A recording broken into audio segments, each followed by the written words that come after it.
그 서울중앙지검에서 우리 손준성 검사를 비롯해서 검사 성상욱 검사인가요? 하고 최소 3명에 대해서 공수처로 이첩했다고 하는데 혐의가 뭡니까? 관여 사실 그리고 관여 정황이 확인이 됐다. 확인되었다.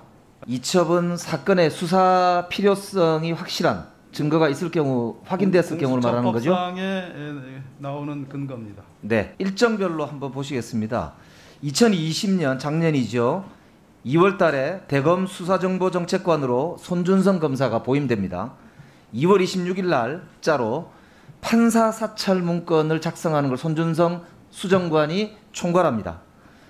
3월 17일 날 의정부지검이 윤 전 총장 장모 사건을 본격 수사한다는 보도가 나왔습니다. 그리고 2번에 걸쳐서 윤 전 총장 장모 비리 사건에 대한 대응 문건과 변호 문건이 대검에서 작성이 됩니다.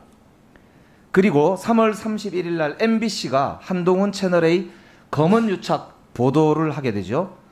그리고 4월 1일과 4월 3일 사이에 아까 윤석열 총장 징계 의뢰서에 나와 있듯이 윤석열 한동훈 간 수십 차례의 통화가 이루어지고 한동훈 손준성 권순정 간에 수 100여 차례 이상의 카톡 단체 대화가 이루어지고 그리고 한동훈 김건희 간에 2월 달부터 4월 달에 걸쳐서 200회 이상의 통화와 문자 메시지 교환이 있었다고 그 당시에 박은정 법무부 감찰 담당관의 발표에도 포함되어 있는 내용으로 발표가 됩니다. 그리고 그거에 이어서 4월 3일 날 이제 1차로 그 고발장이 손준성 검사에게서 손준성 보냄 김웅 받음에서 1차로 전달이 되고 4월 8일 날 2차로 고발장이 다시 전달이 되고요. 이 두 번째 전달된 고발장에서 고발 사주가 실질적으로 이루어지게 됩니다. 정점식 의원회에서 그 이후에 국민의힘의 전신인 미래통합당에서 고발을 하게 되는 과정을 밟고 있습니다. 이 전체를 한번 쭉 보더라도 손준성 수사정보정책관이 취임한 이후에 4월 달까지 3개월 동안에만 정치인을 조직적으로 검찰이 사찰하고 판사 사찰도 하고 심지어는 민간인에 대해서 면밀하게 사찰해서 그 사찰 결과를 실시간으로 모니터링을 해가지고 그걸 고발장에 담아서 고발 사주를 했다. 그래서 선거 결과에 영향을 주려고 했고 자신과 자신의 윤 전 총장의 가족에게 제기되고 있는 각종 의혹들을 변론하거나 변호하거나 혹은 정치적으로 작용을 해서 되치게 하려고 하는 조직적인 작동을 검찰이 했다라고 하는 이제 우리가 합리적 추론을 할 수 있다고 생각하는데 장관님 어떻게 생각하십니까? 지금 김영배 의원님께서 지적하시는 그러한 취지의 의혹이 그냥 의혹으로 단정하기는 어렵지 않느냐.